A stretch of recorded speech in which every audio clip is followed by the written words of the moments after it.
Hello and welcome. Thank you for joining me today. In this video we'll be looking at the history of an old British car brand called Clyno. You may have not heard of it, but we'll be delving into their history and seeing what Clyno was all about. So if you want more interesting videos like this, please feel free to like and subscribe. Now let's start with Clyno. Clyno was founded by cousins Frank and Alwyn Smith in 1909, who had created a variable transmission with inclined pulleys at their motorcycle accessory firm in Thrapston, Northamptonshire, and then fitted the transmission to a motorcycle with a Stevens engine. The transmission was named Clyno, and its design proved to be well received. In 1909, Clyno started making motorcycles with engines supplied by Stevens. In 1910, Clyno bought out the financially struggling motorcycle engine maker Stevens and moved into their old Wolverhampton factory.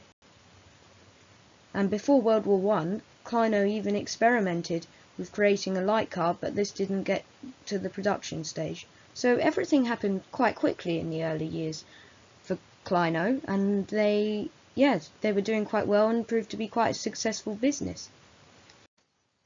Here is an example of one of Clyno's early motorcycles, and during World War I, Clyno found themselves manufacturing many motorcycle sidecars, which were specially adapted to carry machine guns to help for the war effort. However, after the war, the demand for motorcycles was dwindling a little bit, and so Clyno struggled, and even though they had quite a lot of success before World War I selling motorcycles, Clyno found themselves in trouble, and by 1920 they were bankrupt.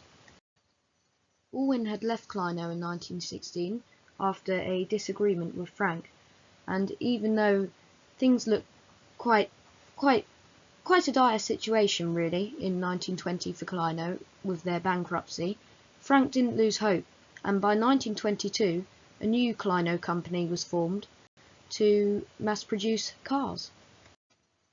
Clyno showed their first production car at the 1922 Motor Show, and from there onwards, Clyno cars proved to be a huge success.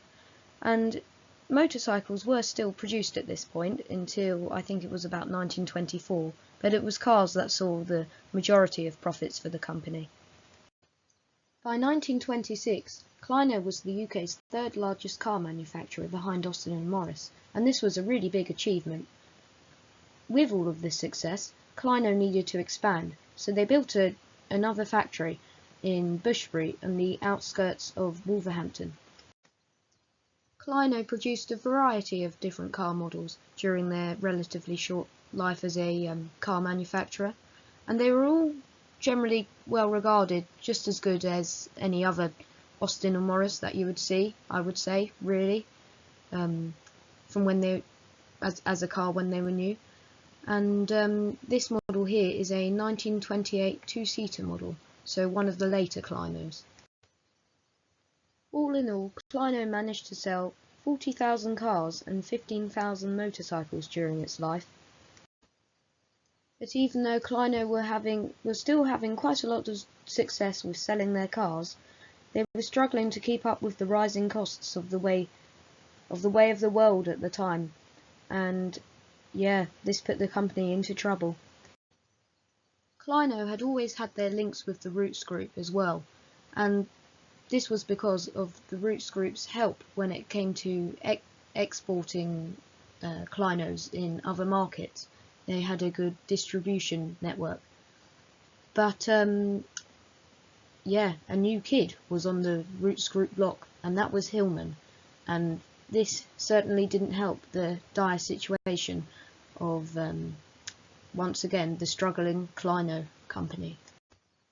A new mass seller was needed to justify the capacity of production at the Bushbury plant, and despite best efforts, Clyno really did try, and they did launch a couple of new models in, when was it? I think it was 1928, but despite best efforts, this still wasn't enough to save the company. At this point, Rootes stopped distributing Clyno cars and focused more on the Hillman brand.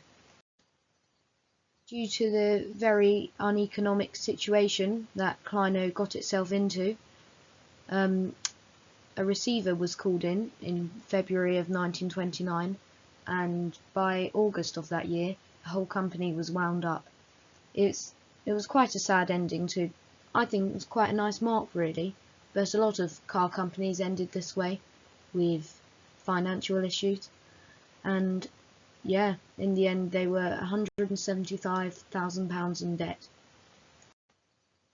Frank Smith went on to the Star Company and became works manager there.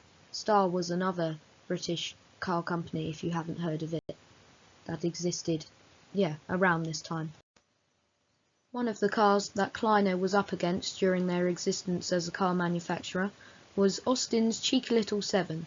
It was a great little car and proved to be very, very popular, but it did make fierce competition for Clyno. As did the Morris Minor, launched in 1929.